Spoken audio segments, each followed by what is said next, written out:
na intanet wato bbchausa.com.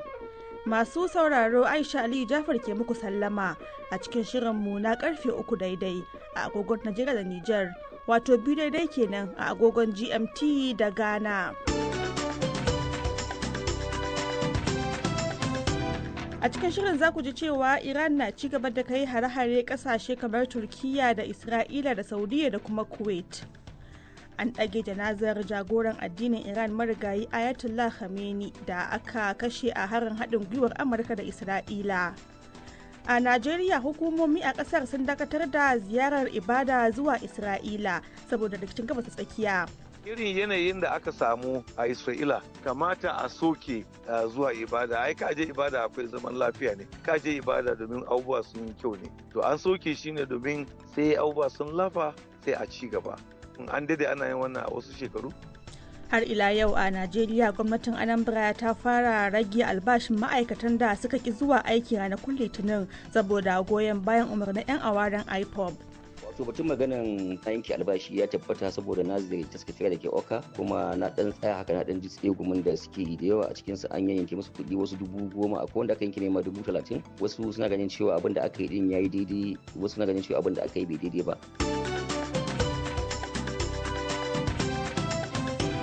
To akwai duk waɗannan da ma ƙarin wasu rahotanni duk a cikin shirin, amma da farko sai mun saurari labaran duniya tare da Badriya Tijjani Kalarawi. Iran na ci gaba da kai hare-haren makamai masu linzami da jirage marasa matuƙa kan ƙasashe kamar Turkiyya da Isra'ila da Saudiya da Kuwait. Sai dai na'urorin kare sararin samaniya na ƙungiyar ƙawancen NATO sun kakkaɓo waɗanda ke wucewa ta Siriya da Iraki da kuma wanda ke hanyar zuwa Turkiyya.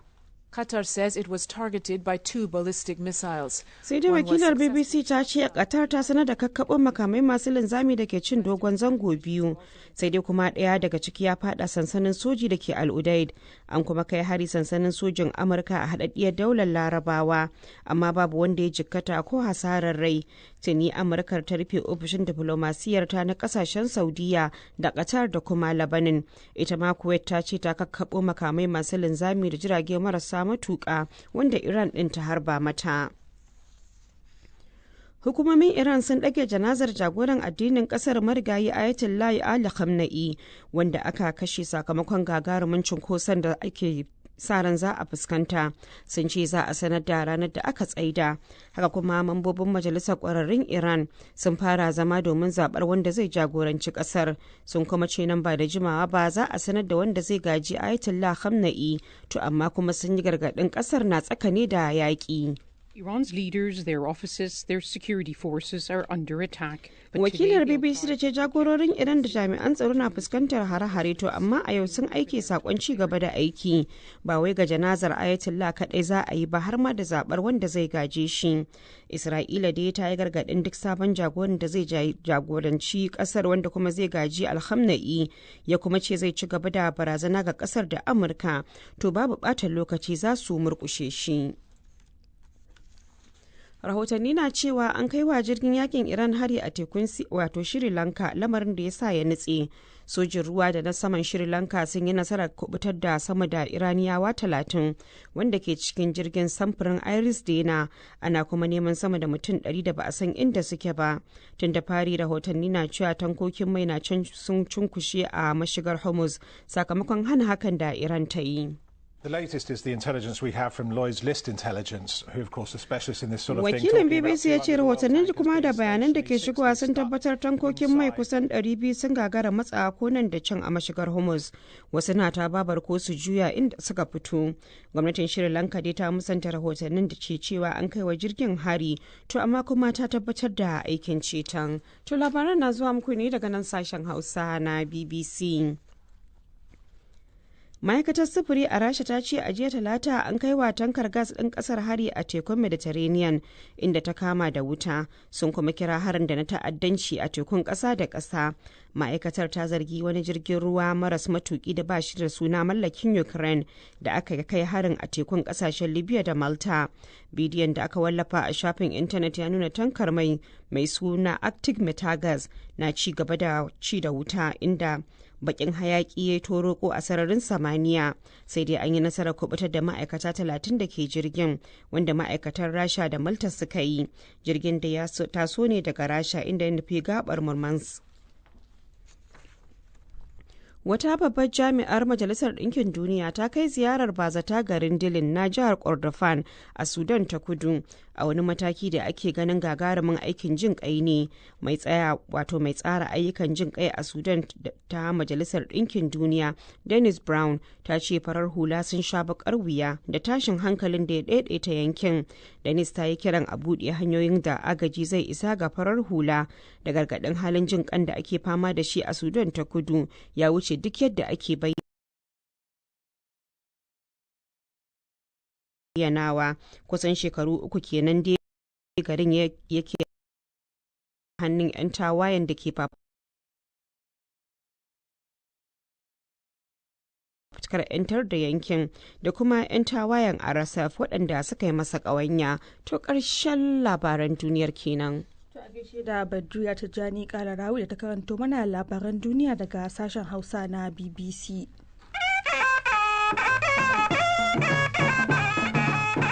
To yanzu kuma sai rahotanni, kuma kamar yadda kuka ji a farkon shirin, Iran na ci gaba da harba makamai masu linzami a yankin gabas tsakiya a yayin da Amurka da Isra'ila ke ci gaba da kai mata hare-hare. An kakkaɓo jirage marasa matuƙa da makamai masu linzami da ta harba zuwa Isra'ila da Saudiya da kuma Iraki, sai dai ta yi nasarar kai hari kan wani sansanin sojin saman Amurka da ke Qatar. Ga rahoton Amina Sale ɗan tata. Kuwait ta ce tana tarbe jerin makamai masu linzami da jirage marasa matuƙa da aka harbo mata. Ƙasar Cyprus kuma ta yi maganin wani abin da ake zargi a kusa da sararin samaniyar ta. Yayin da rikicin ya shiga kwana na 5, rundunar sojin Amurka ta ce ta kai hari kan wurare kusan 2,000 a Iran tun bayan fara yakin. An ba da rahoton wata gagarumar fashewa a Tehran, inda Isra'ila ta ce ta fara faɗaɗa kai hare-hare a wurare daban-daban. Ministan harkokin wajen Iran Abbas Araghchi ya zargi shugaba Trump da yin lugudan bama-bamai kan teburan tattaunawa cikin ɗacin rai, tun bayan kaddamar da lugudan bama-bamansu na haɗin gwiwa da Isra'ila. Ta ce ta yi raga-raga sosai da na'urorin tsaron sararin samaniyan Iran, kuma ta tarwatsa jiragen ruwan sojan Iran guda 17. Kwamandan babbar cibiyar harkokin sojin Amurka Admiral Brad Cooper ya ce Iran ta mayar da martani da makamai masu linzami sama da 500 da jirage marasa matuki 2,000. Yayin da yakin ya shiga kwana na 5, rundunar sojin Isra'ila ta ce ta kai hare-hare kan gwamman cibiyoyin ba da umarnin soja a Tehran. So a gaishe da Amina Sahalu ɗan tata. To a wani labari mai kama da wannan, hukumomi a Najeriya sun dakatar da duk wata ziyarar ibada da kiristocin ƙasar ke kaiwa Isra'ila sakamakon matsalolin tsaro da ke tasowa daga rikicin da ke ƙara ta'azzara a gabas tsakiya. Hukumar shirya ziyarar ibadar da haɗin gwiwar hukumomin gwamnatin sun kuma tabbatar da dawo da duk 'yan ƙasar da ke can saboda tseratar da rayukansu. Dakatarwar ta kuma shafi duk ziyarar ibada da hukumomin gwamnati da na masu zaman kansu ke shiryawa. Reverend Joseph John Hayab shine shugaban kungiyar Kiristoci ta kan rashin arewacin Najeriya, ga kuma ƙarin bayanin da ya yi min.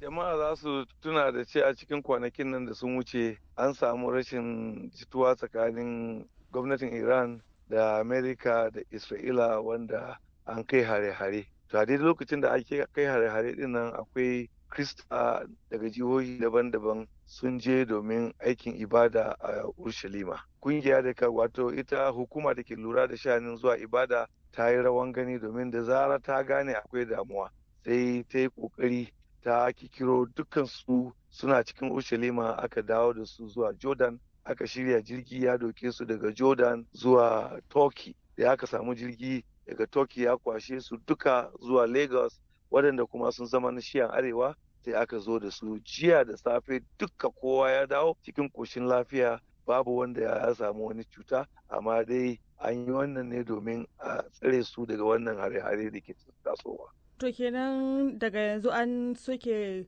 zuwa wannan ziyara na ibada. A irin yanayin da aka samu a Isra'ila kamata a soke zuwa ibada. Ai ka je ibada akwai zaman lafiya ne, ka je ibada domin abubuwa sun yi kyau ne. To an soke shi ne domin sai abubuwa sun lafa sai a ci gaba.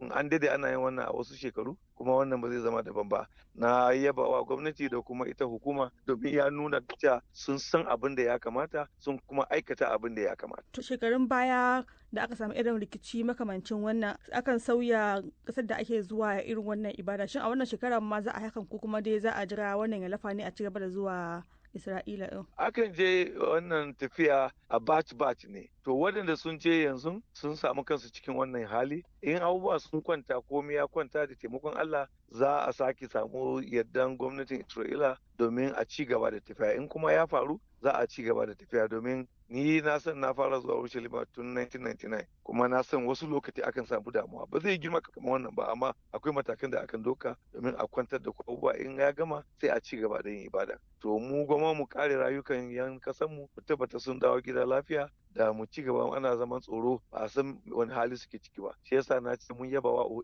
ita hukuma a karkashin jagoranci shi Bishop Adegbite da kuma gwamnatin Najeriya sun doki mataki nan da nan an tsare yan kasa an kuma dawo mana da su lafiya. Na fahimta kenan babu shirin mutane su je wasu kasashen inda ma nan ake asma ake da wurin ibada. Sai abubuwa sun kamar Rome wanda za su je Rome in kin lura wannan abun yana faruwa ne a gabas ta tsakiya amma idan wanda za su je Rome kawai suna iya zuwa akwai wani taro da bishops namu sun je wurin yi da Papa Roma cikin kwanakin nan ne sun je kuma wannan bai shafe shi ba wanda ya shafa shine aka doki mataki amma kasan da bai shafa ba za a shiga hana mutane tafiya ba domin ana rigima a wata kasa.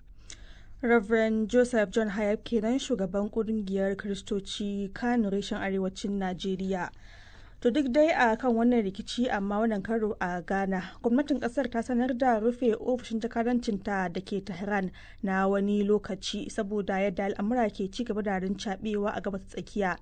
Matakin na zuwa ne a yayin da Iran da Isra'ila da Amurka ke ci gaba da kaiwa juna hare-hare. A cewar ministan harkokin wajen Ghana Samuel Ablakwa, an ɗauki matakin ne a matsayin kandagarki domin tabbatar da tsaron lafiya da rayukan jami'an diflomasiyyar ƙasar da ke Iran. Ga rahoton Amina Sahalu ɗan tata. Hukumomi a Accra cikin wata sanarwa sun nuna cewar Ghana ta yi nasarar kwashe dukkan ma'aikatan diflomasiyyar ta daga Tehran.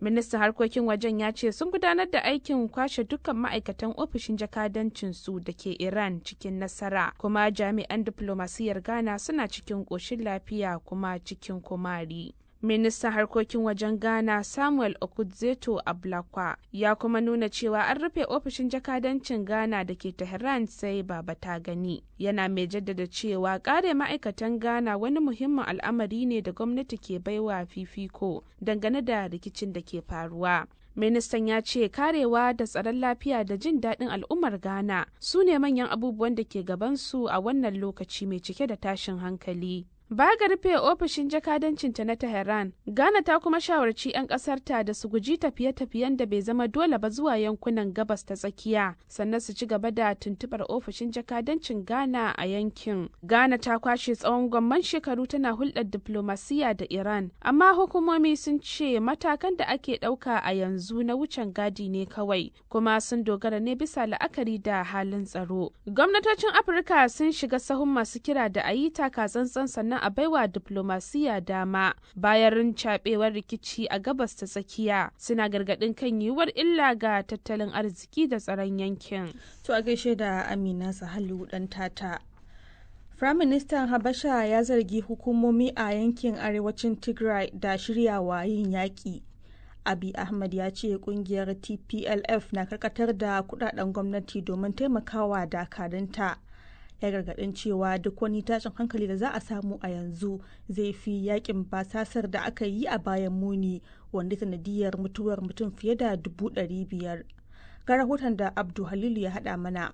Zarge-zargen da Firaministan Habasha ya yi sun ƙara fitowa ƙarara a cikin haske da irin kamarin launin zaman doya da manjar da ke gudana tsakanin ƙasar ta Habasha da kuma yankin Tigray. Abiy Ahmed ya zargi hukumomin yankin na Tigray da karkata akalan makudan kuɗi da aka keɓe domin bunƙasa rayuwar al'ummar yankin, ciki har da wasu kuɗi daga safara da cinikin zinariya da aka yi amfani da su wajen sayan makamai don yaƙi. Ya jaddada cewa gwamnatin Habasha ba ta bukatar sake tsunduma a cikin wani sabon yakin basasa kuma, to sai dai kungiyar Tigray People Liberation Front ko kuma Front de la Liberation du Peuple Tigray na harzuka lamurra ganin yanayin da ake ciki. Kungiyar kuma na zargin gwamnatin tarayya da tura dakaru a kusa da iyakokin Tigray a matsayin wani shiri na ko ta kwana domin ƙaddamar da wani sabon yaƙi a koda yaushe. Masu nazari kan lamuran yau da kullum a yankin na ganin cewa yarjejeniyoyin da suka kawo tsagaita wuta da samar da kware-kware zaman lafiya a yankin na shekaru 4 da suka gabata sun kasance a yanzu da burbushin tsambare a cikinsu.